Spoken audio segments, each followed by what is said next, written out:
What's happening, everybody? I appreciate you checking in. All right, it wouldn't be a Raiders off season without capping it off with some stupid, ridiculous drama. And we just got hit with it today. It was just announced earlier today that Amari Cooper, the receiver that we just brought in just under 10 days ago, about 9 days ago, we brought him in, coincidentally enough, right around the same time that Jakobi Meyers reached out and requested a trade. I'm going to talk about that in just a second.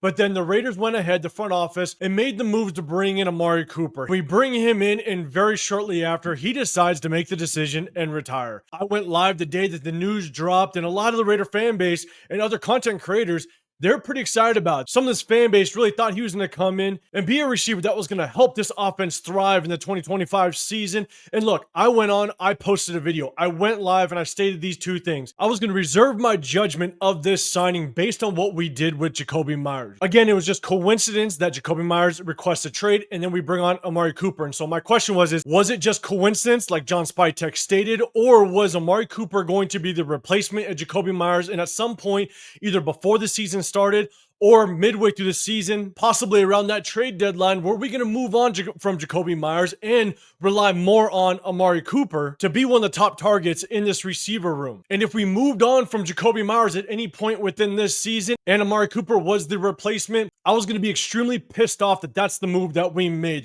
that's what you think an acceptable replacement for Jakobi Meyers really looks like, and you prioritize bringing in Geno Smith, and this is the weapon that you're going to bring in to complement Brock Bowers and at the same time be another weapon for Geno Smith to look at.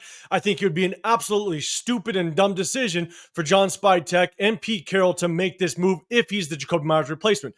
Now, if Jakobi Meyers ends up playing the entire season and he was brought in as purely a rotational piece, okay, I'm perfectly fine. Now that tells me that they may have less confidence in Jack Besh as a potential impact player for this season, which is also very disappointing because you drafted him in the second round of this year's draft. And anytime you bring in someone in the second round, you want them to start either extremely early in the season or at some point very early in the season. If Jakobi Meyers ends up playing the entire season, that just tells me their confidence level in Jack Besh is extremely low at this point in time, which again is extremely disappointing. Now, for a lot of people that came in and said that Amari Cooper is going to be a big part of this offense, you're daydreaming. You don't have any understanding of who Amari Cooper is now and how much his skill set has absolutely diminished. He just came off of a Bills team with a rookie receiver in Keon Coleman, as well as Shakir Shaheed, which at best is a number 3 slot receiver, and bring on Joshua Palmer that formerly played with the Los Angeles Chargers. And so that was not a strong receiver room. And you had one of the best quarterbacks in the National Football League thrown to him with Josh Allen,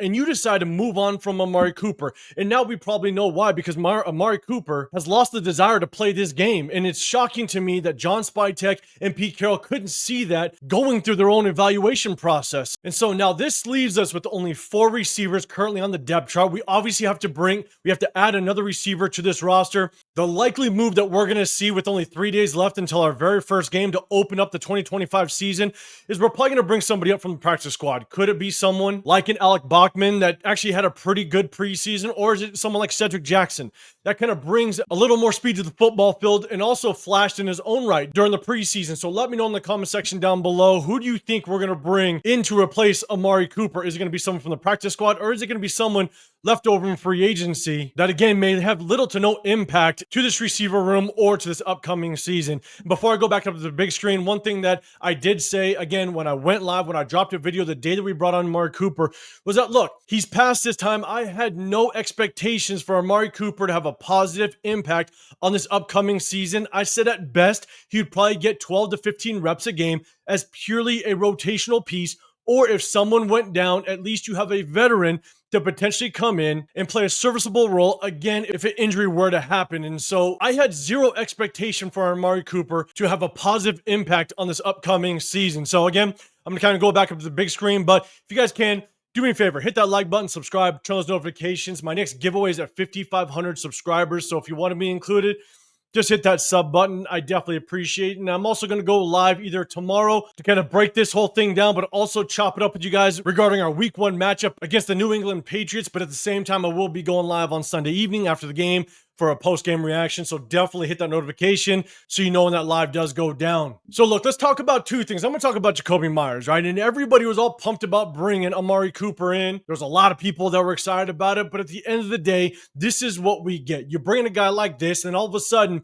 he exits the locker room, he exits the team. It was a horrible read. It was a horrible decision by John Spytek and Pete Carroll to even entertain bringing a guy like Amari Cooper, but yet you have a guy that is deserving of an extension. Now, we can argue how much that extension is, right? I don't expect Jakobi Meyers to get top #1 receiver money. That's not what I expect a potential extension to look like for Jakobi Meyers. But at the end of the day, this receiver room is an absolute mess right now. We have Deontay Thornton, which is a rookie, unproven, has potential, but also needs to crisp up that route running to be a consistent threat in the National Football League. Jack Besh, that showed absolutely nothing in the preseason and is still a massive question mark as to how much he can be effective this year. So right now, it's only Jakobi Meyers and it's Brock Bowers. Obviously, Brock Bowers being our #1 receiver target, but Jakobi Meyers is our only dependable veteran in this locker room, and it's because of these moves that John Spytek and Pete Carroll have made in this offseason. So they've put themselves in this situation to potentially make a decision, and for them to sit back and take absolutely no action on Jakobi Meyers, a guy that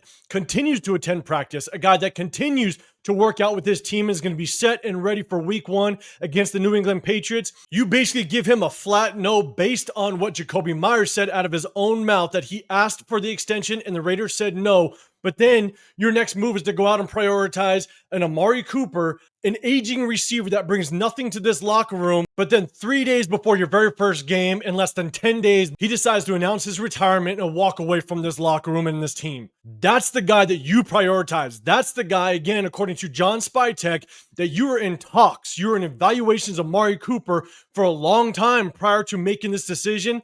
And this is what you brought in instead of prioritizing a Jakobi Meyers.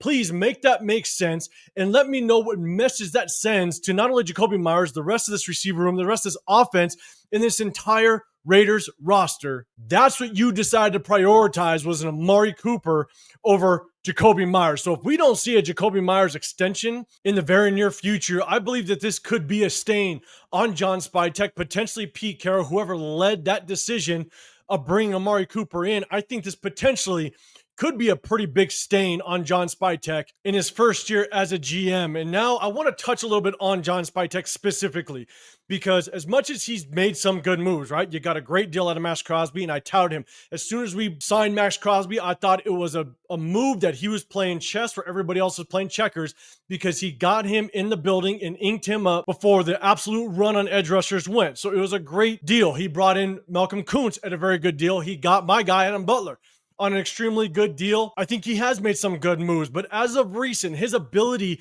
to evaluate free agency has brought on a lot of speculation, given the fact that you bring in a guy like Thomas Booker, a guy that's purely going to be a rotational piece. I understand that he did get the starting nod according to the most recent depth chart, but if you go back and look at his game film, he flashes. Yes, he put good effort out there. He hustles without question. But if you look at 95% of his game film, he's at best a rotational piece on this defensive line. And then you give up a guy like Jacorian Bennett that, yes, he's not very healthy, but to keep him on this depth chart behind very questionable cornerbacks, a guy that we know that can play well in the National Football League as long as he stays healthy, he was only on the books for $1 million. And so you got rid of a guy that could be a true competition piece and potentially come in if an injury happens, or if Eric Stokes, Kai Blue Kelly, Darian Porter, D-Cam, if any of these guys don't work out, which there's a lot of question marks, you're relying a lot of the potential success of this defense, unproven players and young rookies.